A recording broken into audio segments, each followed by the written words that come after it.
Hello, and welcome to, well, something a little different today.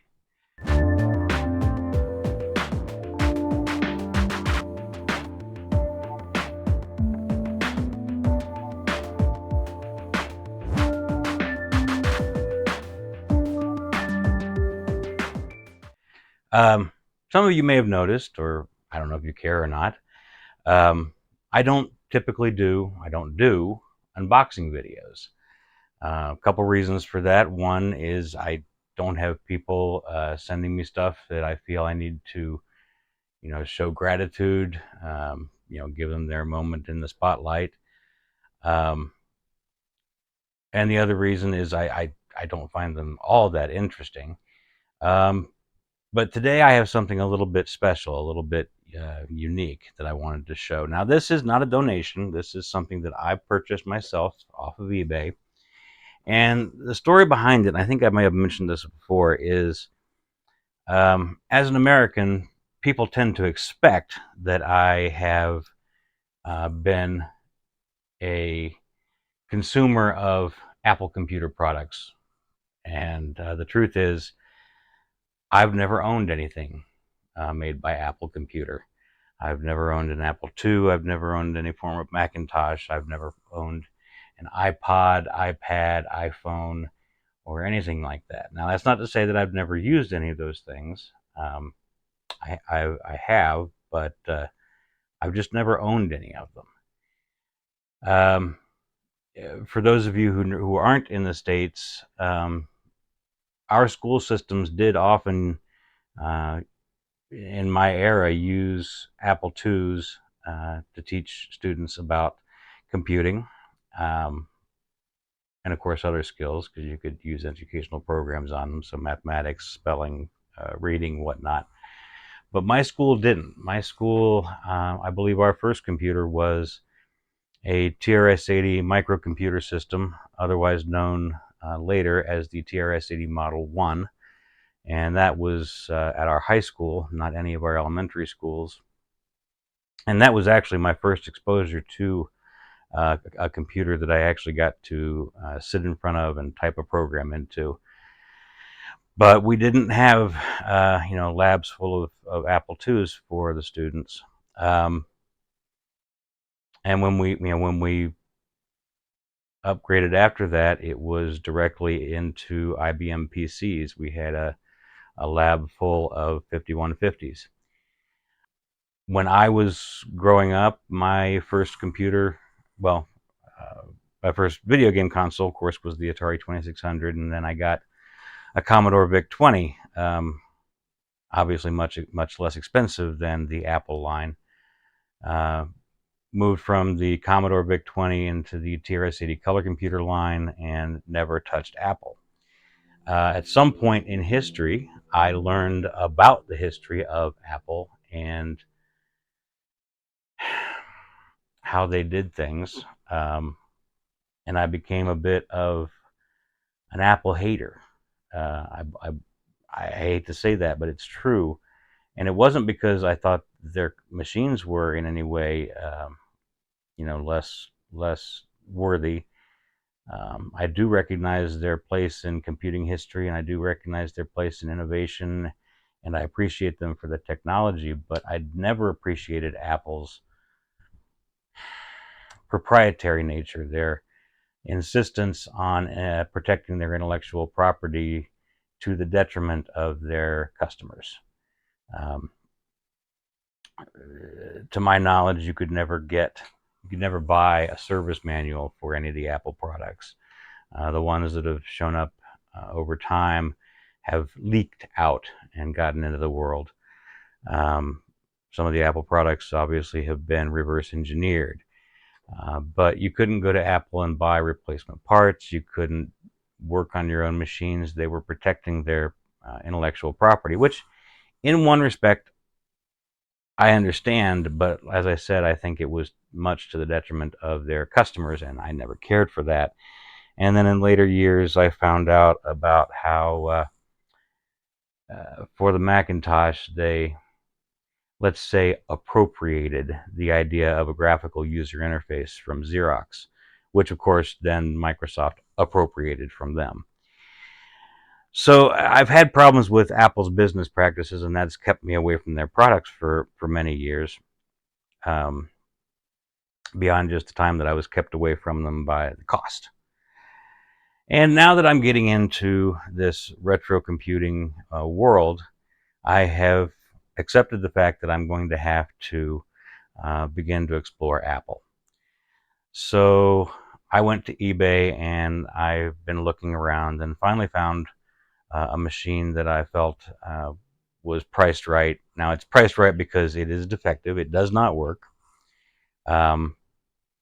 It does have some issues, but let's go ahead and open this box and see what we get.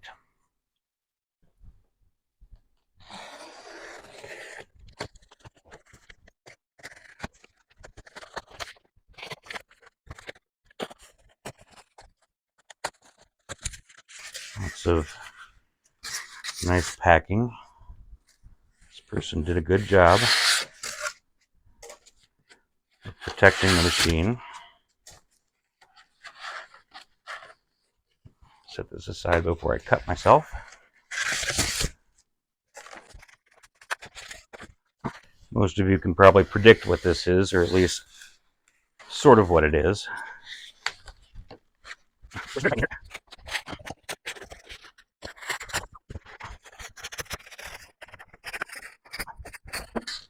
Okay, there we go. All right, now up to the bench. Okay, as we continue to remove wrapping here, some of you will have seen, most of you will have seen, the Apple IIe logo on top. Now, truth of the matter is, this isn't an Apple IIe. I will look at the bottom in a moment, but the model number shows that this machine is actually a 2 Plus.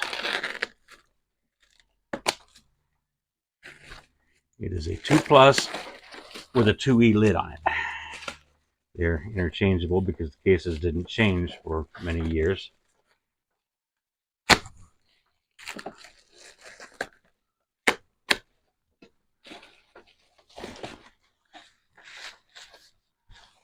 You'll notice it is missing a shift key, and I do have that on order. But if we look on the bottom here,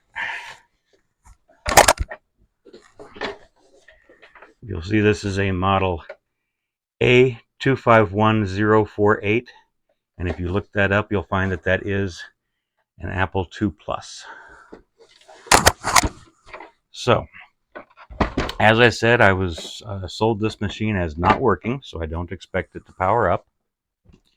I expect I'm going to have to dig into the power supply and probably replace the REFAs and maybe some other capacitors to get the power supply going. We have in here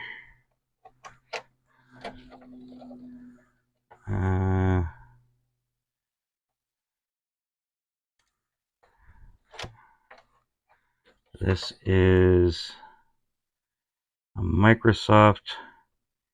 This might be what they call the. I have no experience with these, so I'm going to get all this wrong. I apologize, but I think this might be what they call a language card.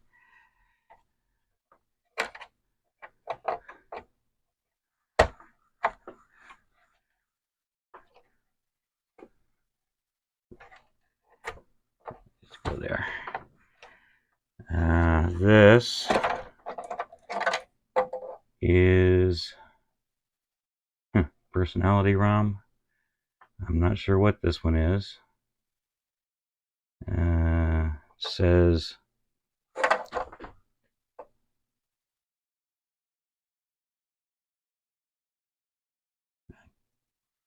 something systems. I'm not sure.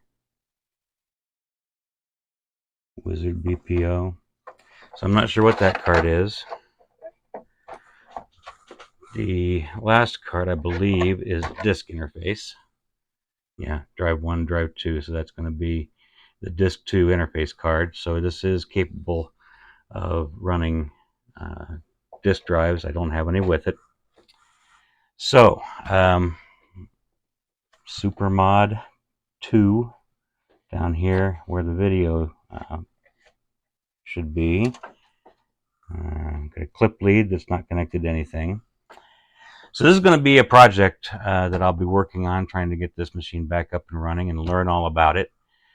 But I just wanted to do a quick unboxing and tell you that I have entered the world of Apple.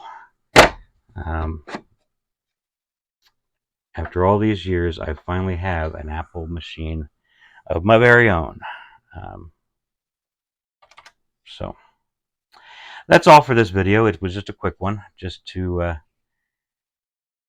do the quick unboxing and give you a little history of my history with Apple, or my history without Apple.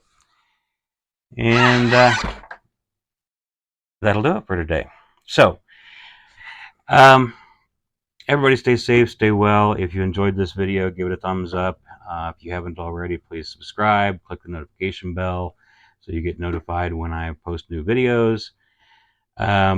Leave me a comment in the comment section below. What else? Share the video to social media if you feel like it's worth sharing. Don't forget to pop over to my friends in the YouTube Retro Repairers group. That is 8-Bit Retro Refix, Joseph Retro Bits, Captain Commodore, Retro for You, and 8-Bits in the Basement. Those links will be in the description below. And I am still doing a live on Sunday, June the 9th at 3 p.m. Eastern Daylight Time. So if you want to come and chat with me and watch us fix, or help us fix a Commodore 64 or 2, please go hop over to my channel, and you can set a notification for that video to remind you when it's on. And I will see you in the next one. Thanks everybody for your time. Have a great day. Talk to you later. Bye.